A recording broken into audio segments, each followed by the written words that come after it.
prosperity gospel began in a land of prosperity, my country, the United States. Preachers of the prosperity gospel teach that success and wealth are the marks of faith. This new form of Christianity is flourishing in many parts of the world, especially the continent of Africa. I went to Ghana to see what prosperity could mean in a place less prosperous than my own.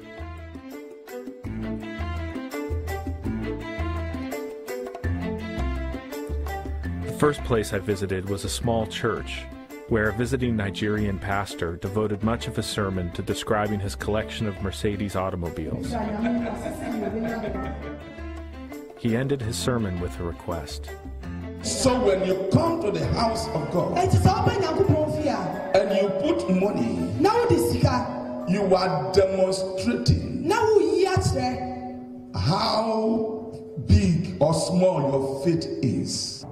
Listen to this. The other day we were here, God spoke to me that He has come to bless this land. You are this land. Economically, financially, in every area He has come to bless you. You must respond to Him. Now, before I came, God said, make sure that they give in dollars. If you can give $100, come forward quickly. You can give $100. Okay, you can give $50. You can give $30. Come on, $20. $25. Come on, $20. $15, $10, $5, come and join them. $4, $3, $2, come and join them. I command and will command doors of financial breakthrough to be open to you. And I rebuke every devourer, every devourer, every devourer. I rebuke it in the name of Jesus.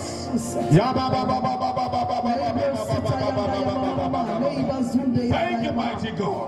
I bless you forever and ever. In Jesus' mighty name. Amen. Amen. God bless you. God bless you. The response surprised me, not just the financial offering, but the ecstatic worship.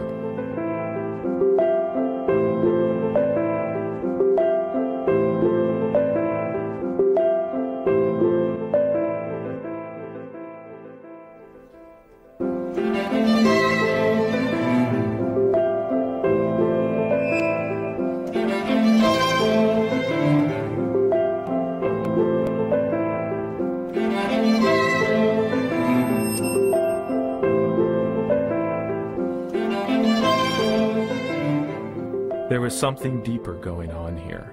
This was not just a simple scheme that promised money for blessings. It connected emotionally and spiritually with people.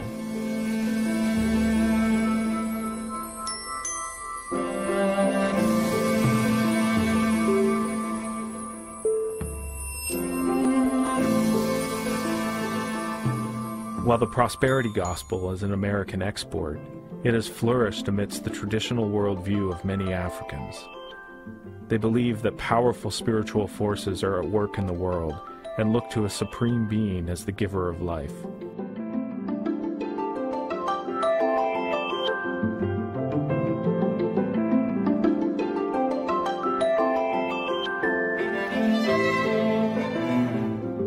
It's a constant struggle to tap into strength from the supernatural in order to survive in a world of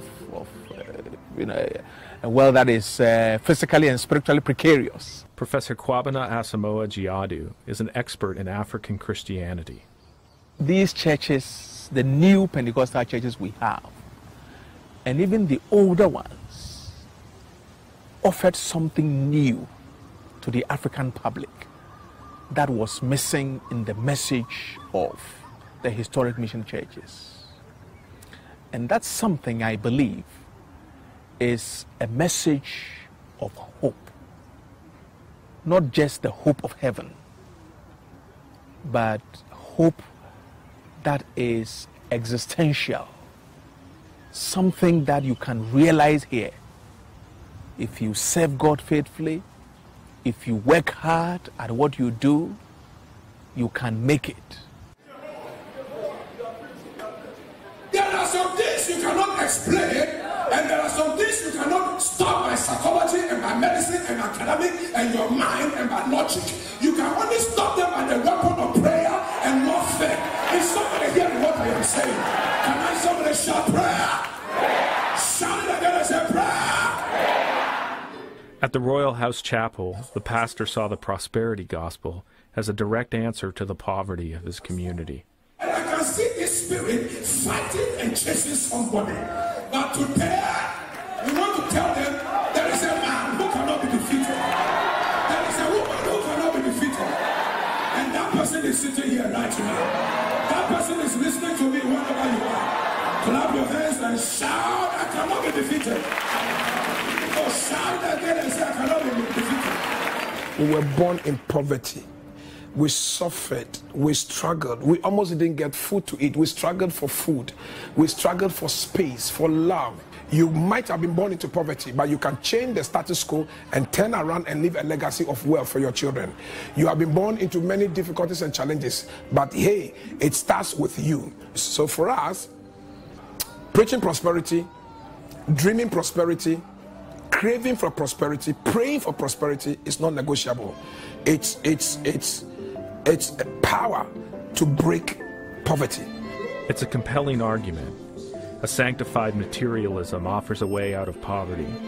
But to my eyes, this church was filled with middle-class Ghanaians with access to all sorts of resources. What about the poor? Does the prosperity gospel work for them?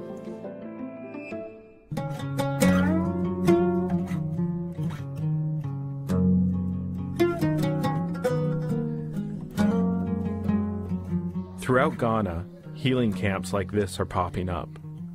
People come for 7 to 21 days to be healed and delivered from all manners of spirits and demons. They arrive with physical, mental, and emotional needs. Some even arrive with their passports seeking prayer for visas. There are so many, countless of them, every corner of the country. If you preach prosperity, that people must prosper by all means when they do the right things, and by right things, paying tithes, paying offerings, being faithful to the gospel and so on. But it gets to a point where things don't seem to work the way we've been taught that they work. In a way, this is the end of the line for the prosperity gospel. Pilgrims, desperate for God's promised blessings, but incapable of grabbing them for themselves. Perhaps the only real difference between them and me is that for me to be materially blessed, I don't have to turn to God at all.